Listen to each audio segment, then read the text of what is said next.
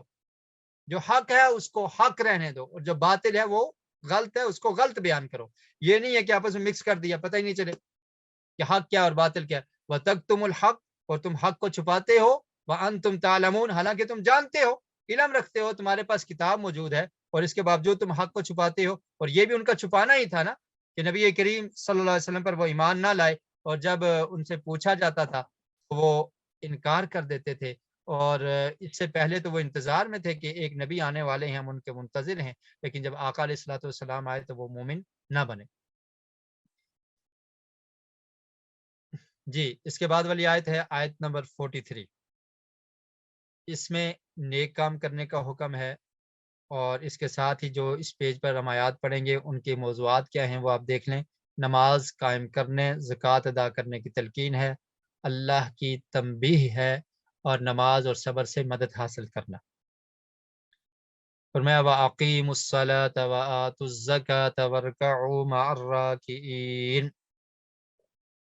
تو نبی کریم صلی اللہ علیہ وسلم کے عہد میں, آپ کے دور میں جو یہودی تھے ان کو بھی یہ خطاب ہے کہ تم ایمان لے آؤ اور مومن بن جاؤ اور نمازی بن جاؤ. ٹھیک ہے, اور اس سے مراد عام مسلمان بھی ہیں, سب مسلمانوں کو, کیونکہ قرآن مجید کی جو آیات ہیں وہ سب کے سب ہم سب کے لیے ہیں. تو اللہ تعالیٰ کا یہ حکم ہے وَأَقِیمُوا الصَّلَاةَ, اور تم نے نمازوں کو قائم کرنا ہے, وَآتُوا الزَّکَاةَ, اور زکوٰۃ ادا کرنی ہے, وَارْکَعُوا, اور رکوع کرو, مَعَ الرَّاکِعِینَ, رکوع کرنے والوں کے ساتھ. تو پہلے لفظی ترجمہ کر لیتے ہیں. وَأَقِیمُوا الصَّلَاةَ, اور قائم کرو تم الصَّلَاةَ, نماز کو. صلاۃ کس کو کہتے ہیں؟ نماز کو. وَآتُوا الزَّکَاةَ, اور ادا کرو زکوٰۃ کو. وَارْکَعُوا, اور تم رکوع کرو, مَعَ الرَّاکِعِینَ, رکوع کرنے والوں کے ساتھ. راکعین یہ جمع ہے رکوع کرنے والے, مع کا مطلب ہوتا ہے ساتھ, رکوع کرو رکوع کرنے والوں کے ساتھ. مطلب کیا ہے کہ باجماعت نماز ادا کرو. اتأمرون الناس, کیا تم حکم دیتے ہو, الناس, لوگوں کو. یہ آپ نے پہلے بھی پڑھا, یہ لفظ ناس کا مطلب کیا ہوتا ہے؟ لوگ. کیا تم, کا مطلب ہے کیا, تأمرون, تم حکم دیتے ہو, الناس, لوگوں کو, بالبر, نیکی کا, وتنسون, اور تم بھول جاتے ہو, انفسکم, اپنے آپ کو, اپنی جانوں کو, وانتم تتلون الکتاب, اور حالانکہ تم تلاوت کرتے ہو کتاب کی, افلا تعقلون, تو کیا تم عقل نہیں رکھتے, واستعینوا, اور تم مدد طلب کرو, مدد حاصل کرو, بالصبر, صبر کے ساتھ, والصلاۃ, اور نماز کے ساتھ, وانہا لکبیرۃ, اور بے شک یہ البتہ بہت بڑی ہے, الا, مگر, علی الخاشعین, خشوع کرنے والے, ڈرنے والوں پر. الذین, وہ لوگ, یظنون, جو یقین رکھتے ہیں, انہم ملاقو, بے شک وہ ملیں گے, ملاقات کریں گے, ربہم, اپنے رب سے, وانہم, اور بے شک وہ, الیہ, اسی کی طرف, راجعون, لوٹ کر جانے والے. جی, اب دیکھیے اس میں اللہ تعالیٰ نے بنو اسرائیل کو کہا کہ تم ایمان لے آؤ, ایمان لانے کے بعد تم نے کیا کرنا ہے, وَأَقِیمُوا الصَّلَاةَ, نماز کو قائم کرنا ہے, وَآتُوا الزَّکَاةَ, اور زکوٰۃ ادا کرنی ہے, وَارْکَعُوا مَعَ الرَّاکِعِینَ, اور رکوع کرنے والوں کے ساتھ رکوع کرنا ہے. رکوع کرنے والوں سے مراد کیا ہے کہ جماعت کے ساتھ نماز پڑھنی ہے, باجماعت نماز ادا کرنی ہے, اور مردوں کے لیے یہ تاکید ہے کہ وہ جماعت کے ساتھ نماز ادا کریں, بغیر عذر کے جماعت کو چھوڑیں نہیں. بلکہ اللہ کے رسول صلی اللہ علیہ وسلم نے ارشاد فرمایا, سنن ابن ماجہ میں روایت ہے, کہ وہ شخص جو اذان سنے اور سن کر مسجد میں نہ آئے تو اس کی نماز نہیں ہوتی. بغیر عذر کے اگر مسجد میں نہیں آتا تو اس کی نماز نہیں ہوتی. اور پھر ایسے ہی پیارے رسول صلی اللہ علیہ وسلم نے ارشاد فرمایا، صحیح البخاری کی حدیث ہے، کہ میرا دل کرتا ہے کہ میں مصلی امامت پر کسی کو کھڑا کر دوں، اس کی ذمہ داری لگاؤں کہ وہ جماعت کرائے، اور میں خود ان گھروں کی طرف چلا جاؤں کہ جو لوگ اذان کی آواز کو سن کر مسجد کی طرف نہیں آتے، اور ان کے گھروں کو میں ان سمیت آگ لگا دوں. اللہ اکبر، کتنی بڑی وعید ہے. تو یہاں پر اللہ نے کیا حکم دیا؟ ورکعوا مع الراکعین، جماعت کے ساتھ نماز ادا کرنی ہے. تو مردوں کے لیے یہ ضروری ہے کہ وہ با جماعت نماز ادا کریں. تو یہ حکم پہلے لوگوں کو بھی تھا، بنو اسرائیل کو بھی، اور امت مسلمہ کے افراد کو بھی یہ حکم ہے. اتأمرون الناس بالبر، تو کیا تم لوگوں کو نیکی کا حکم دیتے ہو، وتنسون انفسکم، اور خود اپنے آپ کو بھول جاتے ہو. مطلب کیا ہے کہ لوگوں کو نیکی کا حکم اور خود تم اس پر عمل نہیں کرتے، تو یہ عمل ٹھیک نہیں ہے. جو شخص لوگوں کو حکم دیتا ہے تو اسے خود بھی عمل کرنا چاہیے. تو اپنے آپ کو بھول جانا یعنی خود عمل نہ کرنا. وانتم تتلون الکتاب، اور تم کتاب کی تلاوت کرتے ہو، اہل کتاب، تمہارے پاس کتاب موجود ہے، تو رات و انجیل کا علم تمہارے پاس موجود ہے. لوگوں کو بڑے تم نیکی کا حکم دیتے اور خود عمل نہیں کرتے. افلا تعقلون، کیا تم عقل نہیں رکھتے؟ تو اے مسلمانوں، تم قرآن مجید کو پڑھتے ہو، تم لوگوں کو نیکی کا حکم دیتے ہو، خود اپنے آپ کو بھول جاتے ہو، کیا تمہیں عقل نہیں ہے؟ جیسے وہ کتاب پڑھتے تھے تو ہم بھی تو کتاب پڑھتے ہیں نا، قرآن مجید. تو اس لیے جس نے نیکی کا حکم دینا ہے اس نے خود بھی عمل کرنا ہے.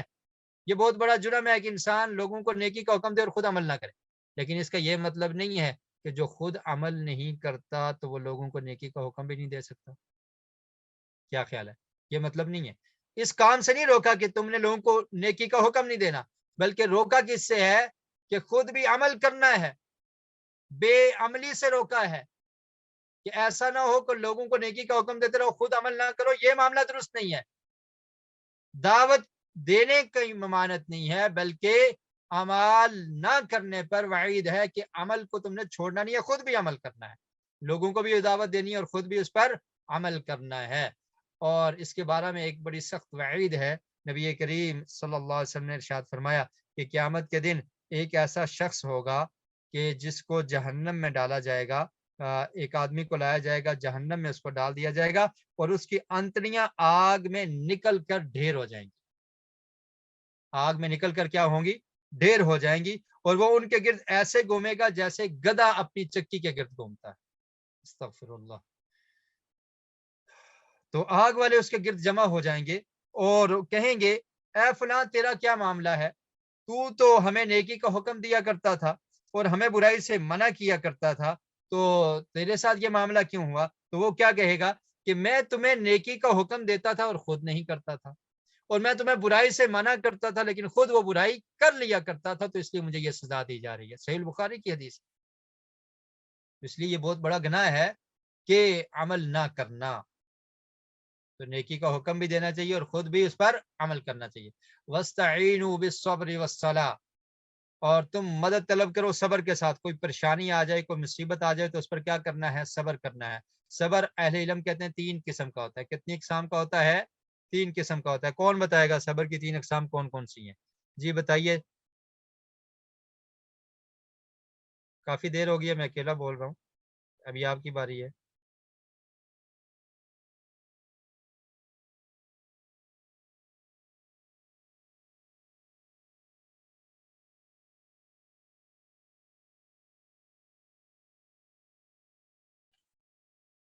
جی سسٹر رافیہ نے جواب دیا ہے، نیکی پر صبر، گناہ پہ صبر، آزمائش پر صبر. صبر کی یہ 3 اقسام ہیں. جی تو صبر کی کیا اقسام ہیں؟ 3 اقسام ہیں. گناہ سے بچنے پر صبر، اس کو کیا کر لیں آپ؟ نیکی پر صبر، یعنی نیکی کرتے رہنا، اس پر استقامت اختیار کرنا، اور گناہ سے اجتناب کرنے پر صبر کرنا، اور مصیبت پر صبر کرنا. صبر کا مطلب پہلے حق بولنا چاہیے، اگر سامنے والا نہیں دے تو اللہ سے مدد مانگتی رہیں. جی برابر. صبر کی جو 3 اقسام ہیں وہ یہ ہیں کہ نیکی کے کام کرنے پر صبر کرنا، یعنی آپ نے کوئی نیکی کا کام شروع کیا نا تو اس پر صبر کیا ہے کہ اس کو جاری رکھنا ہے، کرتے رہنا ہے، چھوڑ نہیں دینا۔ اگر چھوڑ دیا تو پھر آپ نے صبر ہی نہیں کیا۔ کیا خیال ہے؟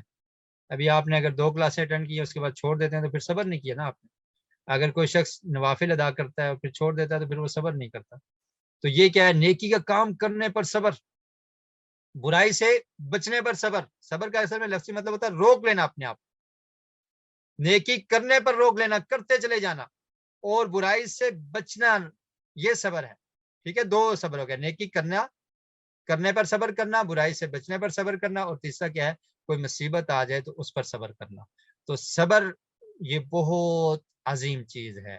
جس انسان نے صبر اور شکر کو سیکھ لیا وہ کامیاب ہو گیا، اس کی دنیا کی زندگی سعادت والی زندگی ہوتی ہے۔ نبی کریم صلی اللہ علیہ وسلم نے ارشاد فرمایا کہ مومن کا معاملہ بڑا عجیب ہے، اگر اس پر کوئی مصیبت آتی ہے تو صبر کرتا ہے، اجر کا مستحق ہوتا ہے، اور اگر کچھ نعمت ملتی ہے تو اس پر شکر کرتا ہے، تب بھی اس کو اجر مل جاتا ہے۔ تو فرمایا وَاسْتَعِینُوا بِالصَّبْرِ، مدد طلب کرو صبر کے ساتھ اور نماز کے ساتھ۔ مطلب کیا ہے کہ جب کوئی مصیبت آ جائے تو صبر بھی کرو اور اللہ کی عبادت کرو۔ نبی کریم صلی اللہ علیہ وسلم کے بارے میں یہ روایت ملتی ہے کہ آپ کو جب کوئی معاملہ پیش آتا تو آپ کیا کرتے؟ باب وقت قیام النبی صلی اللہ علیہ وسلم، تو یہ روایت حضرت حذیفہ رضی اللہ تعالیٰ عنہ سے مروی ہے۔ تو آپ کو جب کوئی حادثہ پیش آتا، سنن نبی داؤد میں ہے، تو آپ نماز کے لیے کھڑے ہو جاتے، نماز پڑھتے۔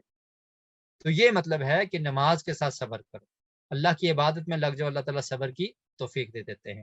وَاسْتَعِینُوا بِالصَّبْرِ وَالصَّلَاةِ، نماز کے ساتھ اور صبر کے ساتھ اللہ سے مدد طلب کرو۔ وَإِنَّهَا لَكَبِيرَةٌ، اور بے شک یعنی یہ نماز کی ادائیگی، لَكَبِيرَةٌ، البتہ بہت بڑی ہے، بہت مشکل ہے۔ یعنی نمازوں کو پڑھنا یہ بڑی اہم ذمہ داری اور بڑا مشکل کام ہے، ہر آدمی نہیں کر سکتا۔ إِلَّا عَلَى الْخَاشِعِينَ، مگر خشوع کرنے والوں کے لیے مشکل نہیں، جو ڈرنے والے ہیں، خاشعین ہیں، ان کے لیے مشکل نہیں ہے۔ نمازوں کی پابندی کرنا یہ مشکل کام ہے، لیکن کن کے لیے مشکل ہے؟ عام لوگوں کے لیے مشکل ہے، جو اللہ سے ڈرنے والے ہیں ان کے لیے مشکل نہیں ہے۔ اور خاشعین کون ہیں؟ الذین یظنون انہم ملاقو ربہم وانہم الیہ راجعون، وہ لوگ جو یہ یقین رکھتے ہیں کہ انہیں اپنے رب سے ملنا ہے، جن کو یہ یقین ہے نا کہ رب سے ملاقات کرنی ہے، تو پھر عبادت کرنا ان کے لیے مشکل نہیں ہوتی، نماز پڑھنا ان کے لیے مشکل نہیں ہوتی، کیونکہ انہیں پتا ہے کہ ہمارے رب کا حکم ہے، ہم رب کی بارگاہ میں جا کر اس کی عبادت کر رہے ہیں، اور ہماری رب سے ملاقات ہوگی، ہم سے پوچھا جائے گا، تو پھر ہم کیا جواب دیں گے اگر ہم نے عبادت میں کوتاہی کی؟ تو نماز یہ مشکل ہے۔ فرمایا الذین یظنون انہم ملاقو ربہم، مگر خاشعین کے لیے مشکل نہیں۔ اور خاشعین کون ہیں؟ جنہیں یہ یقین ہے۔ یظنون کا مطلب گمان بھی ہوتا ہے اور یقین بھی ہوتا ہے، اور یہاں پر معنی کیا یقین ہے؟ کہ جنہیں یہ یقین ہے کہ وہ اپنے رب سے ملاقات کریں گے اور انہیں اسی کی طرف لوٹ کر جانا ہے، تو ان کے لیے یہ عبادت کرنا مشکل نہیں ہے، کیونکہ وہ اللہ سے ڈرنے والے ہیں۔ اللہ سے ڈر کر وہ خود بھی عبادت کرتے ہیں اور لوگوں کو بھی عبادت کا حکم دیتے ہیں۔ جی آگے چلتے ہیں۔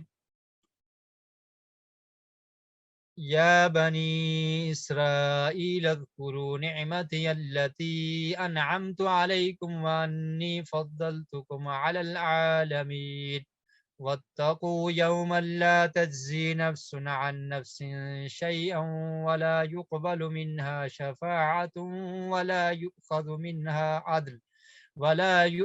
منها عدل ولا هم ينصرون۔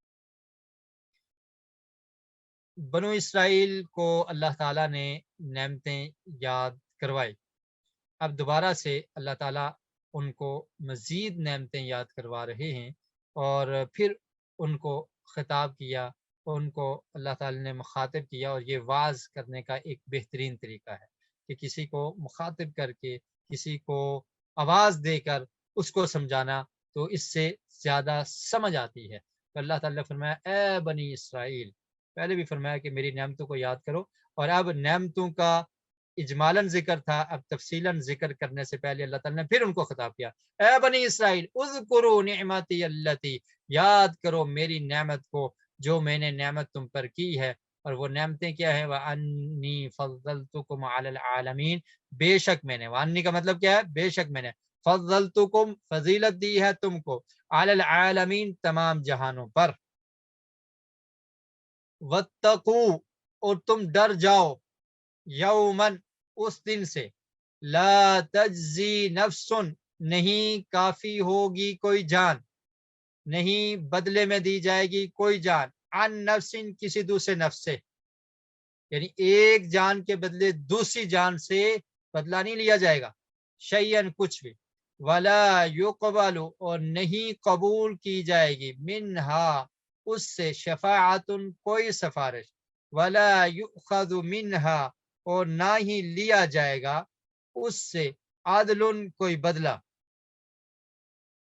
ولا هم ینصرون اور نہ ہی وہ مدد کیے جائیں گے تو اللہ تعالیٰ نے فرمایا کہ تم میری نعمتوں کو یاد کرو جو میں نے تم پر انعام کیا ان میں سے ایک نعمت کیا تھی وَأَنِّي فَضَّلْتُكُمْ عَلَى الْعَالَمِينَ کہ میں نے تمہیں تمام جہانوں پر فضیلت دی تھی تو اس وقت بنو اسرائیل کو فضیلت حاصل تھی تمام جہانوں پر کیونکہ یہ اہل علم تھے اہل کتاب تھے تو اللہ تعالیٰ نے ان کو اس وقت کے تمام لوگوں پر ان کو فضیلت دی تھی علم کی وجہ سے کتاب ان کے پاس تھے تو اللہ تعالیٰ نے ان کو فضیلت دی تھی لیکن اب یہ فضیلت امت محمدیہ کے پاس ہے نبی کریم صلی اللہ علیہ وسلم کی جو امت ہے اب یہ فضیلت ان کے پاس موجود ہے کیونکہ اللہ تعالیٰ نے قرآن مجید میں ارشاد فرمایا کنتم خیر امت اخرجت للناس کہ تم بہترین امت ہو اب بہترین امت کون سی ہے امت محمدیہ ہے اس وقت بنو اسرائیل کو یہ فضیلت ملی تھی اور اب یہ فضیلت امت محمدیہ کو حاصل ہے اللہ نے فرمایا کنتم خیر امت اخرجت للناس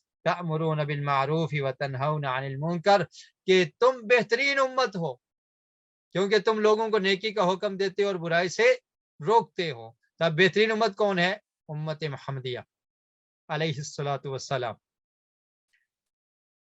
اور ایسے ہی پیارے رسول صلی اللہ علیہ وسلم کا ارشاد بھی ہے عبداللہ بن مسعود رضی اللہ تعالیٰ عنہ اس کے راوی ہیں صحیح البخاری کی حدیث ہے آپ نے ارشاد فرمایا خیر الناس قرنی ثم الذین یلونہم ثم الذین یلونہم کہ بہترین لوگ وہ میرے زمانے کے ہیں اور پھر اس کے بعد والے اور پھر اس کے بعد والے یعنی صحابہ اکرام اور پھر تابعین تو اس سے مراد کیا ہے کہ بہترین امت جو ہے وہ امت محمدیہ ہے تو اس وقت ان کو فضیلت حاصل تھی اب ہمیں یہ فضیلت حاصل ہے الحمدللہ علی ذالک واتقوا ڈر جاؤ یومن اس دن سے کس دن سے قیامت کے دن سے وہ دن کتنا شدید ہے کتنا سخت ہے فرمایا کہ تم ایمان لے آؤ اور اس طرح سے آیات کو جھٹلاؤ نہیں اور اس قیامت کے دن سے ڈر جاؤ جس دن کوئی شخص کسی کے بدلے نہیں پیش کیا جائے گا ایسا نہیں ہوگا دنیا میں جو ہے نا 3 طرح کی چیزیں چلتی ہیں اگر ایک آدمی پھنس گیا ہے تو اس کے بدلے سزا کیا ہے اس کو نہ دیں دوسرے کو دے دیں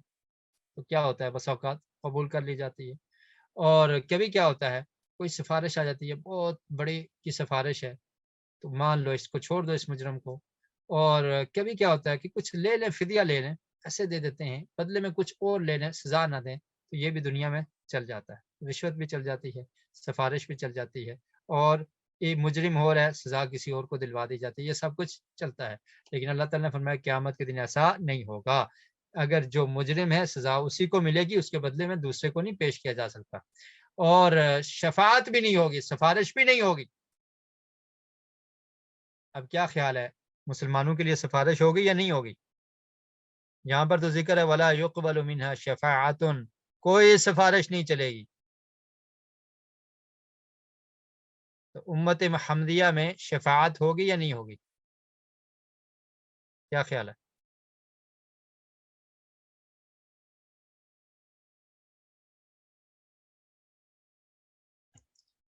تو یہاں سے مراد کیا ہے کہ کافروں کے لیے کوئی سفارش نہیں ہوگی کافروں کے لیے کوئی سفارش نہیں ہوگی لیکن جو مومن ہیں ان کے لیے سفارش ہوگی شفاعت ہوگی مومنین کے لیے کافروں کے لیے نہیں ہوگی کیونکہ قرآن مجید میں سورۃ المدثر میں بھی اللہ تعالیٰ نے ارشاد فرمایا فما تنفعهم شفاعت الشافعین کہ انہیں سفارش کرنے والوں کی سفارش نفع نہیں دے گی ٹھیک ہے اب یہ ہے کہ مومنوں کے لیے سفارش ہوگی مومنوں کے لیے بھی سفارش ہوگی تو اس کے لیے ایک شرط یہ ہے کہ اللہ کے حکم سے ہوگی اجازت کے بغیر سفارش نہیں ہوگی نبی کریم صلی اللہ علیہ وسلم شفاعت کریں گے لیکن اللہ کے اذن سے اللہ کے حکم سے اللہ رب العالمین جس کے بارے میں اجازت دیں گے تو اس کے بارے میں سفارش ہوگی اور سفارش کرنے والے کو جس کے بارے میں اجازت ملے گی اس کے بارے میں ہی وہ سفارش کر سکے گا، اور اسے سفارش کی اجازت ہوگی تو تبھی وہ سفارش کر سکے گا۔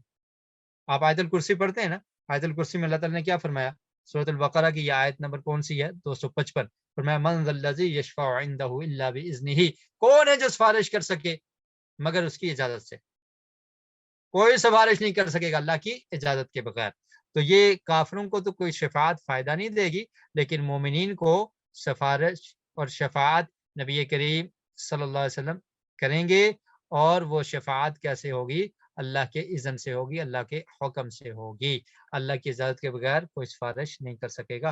اور اب مشہور حدیث ہے اس کے بارے میں، شفاعت کے بارے میں متواتر تک یہ روایات پہنچتی ہیں، اور وہ مشہور حدیث ہے کہ آقا علیہ الصلوۃ والسلام فرماتے ہیں کہ جب سب لوگ آئیں گے، حساب و کتاب شروع نہیں ہوگا، تو شفاعت کے لیے دیگر انبیاء کے پاس جائیں گے۔ لمبی حدیث ہے، اختصار کے ساتھ عرض کرتا ہوں۔